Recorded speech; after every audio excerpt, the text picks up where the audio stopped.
Stanley Kubrick once called Napoleon the greatest script never made. Imagine the genius behind The Shining and 2001: A Space Odyssey was set to tell the story of one of history's most complex leaders, until it got scrapped. Decades later, Ridley Scott took on the challenge. But what if Kubrick's version had come to life? The film we see today could have been a completely different masterpiece. Let's dive into how this project evolved and what could have been. Abel Gance was the first filmmaker to take on the massive task of telling Napoleon's story on screen. His 1927 film Napoleon is a 5.5-hour epic that needs 3 screens to be shown properly. Gance originally wanted to make 6 films about Napoleon's life, but after finishing the first, he realized it was just too big a project. The film covers 13 years of Napoleon's early life, from his time as a bullied student at Brienne College to his rise as a young general of the Republic. Even Charles de Gaulle, the leader of Free France during World War II and later the president of France, was in the audience when it premiered, and the film left people stunned. Gance pushed the limits of cinema for its time, like using red tint during the Siege of Toulon to make viewers feel Napoleon's stress and near breakdown. By the end of the movie, with its stunning 3-screen finale filmed with 3 cameras, the audience could feel the intensity. The ambition of the film perfectly matched the ambition of Napoleon himself. Albert Dieudonné, who played Napoleon, delivered such a memorable performance that when he died in 1976, he was buried in his Napoleon costume. The film didn't fade into history either. Director Francis Ford Coppola spent 5 years working with Gance to restore Napoleon, and it had a grand re-release in the British Film Institute in 2016. Even today, Gance's film continues to inspire. Since 2013, Steven Spielberg has been developing it into a 7-part limited series for HBO. Before Ridley Scott and Stanley Kubrick, Gance set the bar with his bold, visionary approach to capturing one of history's greatest figures. We are mounting a big production with the cooperation of Christian Kubrick and Jan Harlan. We're mounting a large production for HBO based on Stanley's original script, Napoleon. So we are working on Napoleon as a 7-part limited series. In the late 1960s, Stanley Kubrick, the filmmaker behind The Shining and A Clockwork Orange, famously had plans to create his own Napoleon film, which never made it to production. Still, the script he left behind became legendary in the film world.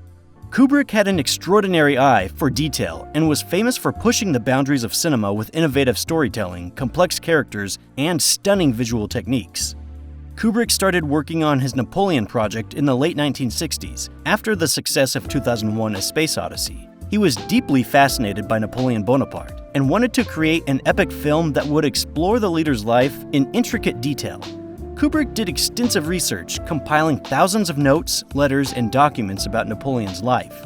He even scouted locations and planned large battle scenes. But despite all this preparation, the project was never made. Financial concerns and the release of other Napoleon-related films at the time led studios to pull the plug on Kubrick's ambitious project. Years later, Ridley Scott came across Kubrick's unfinished Napoleon script while developing his own film about the French leader in 2020. Scott, known for his visually stunning and dramatic epics like Gladiator and Blade Runner, was already interested in telling Napoleon's story, but Kubrick's detailed research and ideas may have had an influence on how Scott approached his version. While Scott did not follow Kubrick's plan to the letter, the fact that he had access to Kubrick's notes likely added a layer of historical depth to the film. But shaping the story of such a monumental figure wasn't easy, and the approach to the script went through some interesting twists. David Scarpa, a screenwriter known for his work on All the Money in the World, was approached by Ridley Scott to write a film about Napoleon. So when Scarpa started working on the script, he only had a basic understanding of Napoleon's story.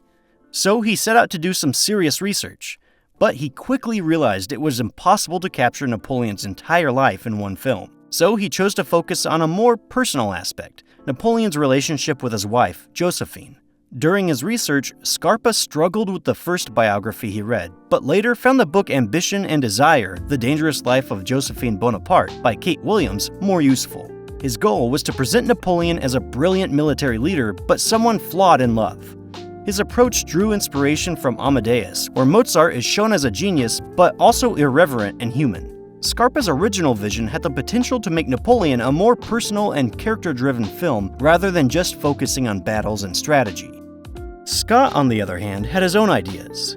He suggested starting the film with the dramatic scene of Marie Antoinette at the guillotine, showing the complicated relationship between democracy and power.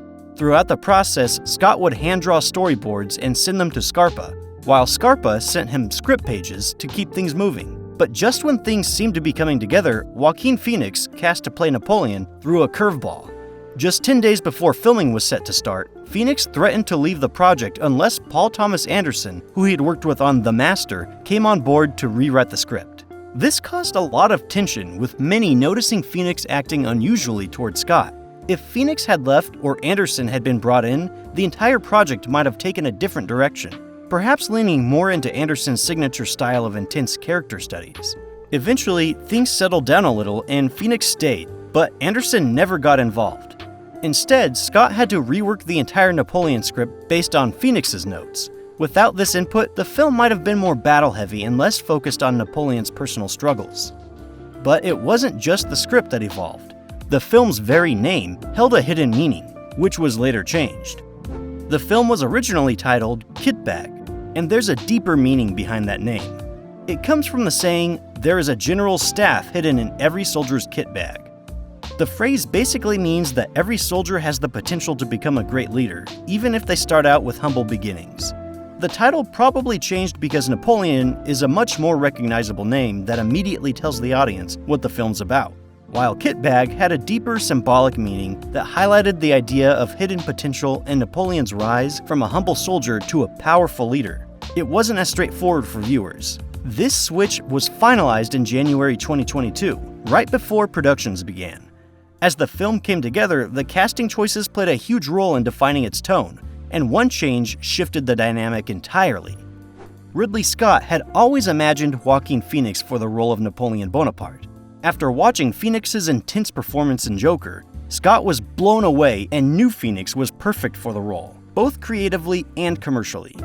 He did consider another actor, but Phoenix's ability to portray complex, powerful characters made him the clear choice.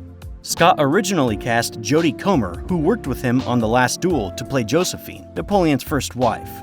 Comer was thrilled about the role, eager to work with Scott again, and excited to act alongside Phoenix. She loved the challenge of period dramas, saying that the costumes and transformation helped her fully step into character. But due to COVID-19 scheduling issues, Comer had to drop out. So Vanessa Kirby, best known for her roles in The Crown and Pieces of a Woman, stepped in to play Josephine. Her casting brought a new dynamic to the film.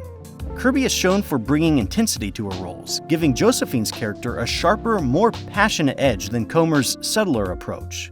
In the movie, Napoleon and Josephine's marriage is central to the story. Their relationship was full of tension, especially because Josephine couldn't bear an heir, which was a big deal for Napoleon.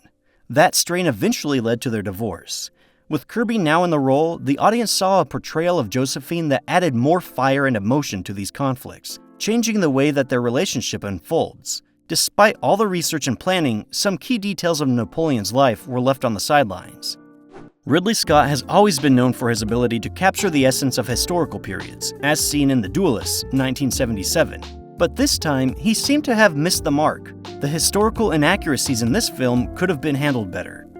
For example, the movie shows Napoleon being at Queen Marie Antoinette's execution, leading cavalry charges, and other things he didn't really do. While some changes are expected for the sake of storytelling, these details blur the bigger picture of who Napoleon really was. The movie would have been stronger if it had focused on the real essence of his leadership and the time he lived rather than trying to add drama that wasn't needed. Another improvement in the script could have been the portrayal of Napoleon himself. Instead of showing him as either a hero or a villain, the movie makes him out to be a bit of a weird man. That doesn't do justice to such a significant figure. Given today's views on power and leadership, it would have been more interesting to see Napoleon as either a corrupt ruler who destroyed a republic or as a leader trying to bring a divided country back together. French historians have criticized the film, saying it's yet another example of how Napoleon is misunderstood, especially by British filmmakers. How much of the film is, in your terms, accurate? Of the 2 hours, 38 minutes, I'd say 38 minutes. Ridley Scott, though, doesn't seem bothered by the criticism. When historians pointed out some of the inaccuracies, he told them to get a life. And while some reviews from the Paris premiere were positive, it doesn't change the fact that the movie missed a huge chance to tell a more engaging, historically accurate story. The film structure is also jumbled up. It tries to cover nearly 30 years of Napoleon's life in just 157 minutes, which makes it feel rushed and all over the place. There's no real connection between the scenes, and many of them seem to be thrown in without much development. Napoleon's life is complex, but a tighter focus on one important period would have made the story easier to follow and understand. For example, when you compare Scott's quick take on Napoleon's return from exile to Sergei Bondarchuk's Waterloo, 1970, you can see how much more emotional and powerful that scene could have been. It feels like a missed opportunity. Thanks for watching! If you enjoyed this video, hit the like button, and don't forget to subscribe to Tinseltown Unscripted for more content like this.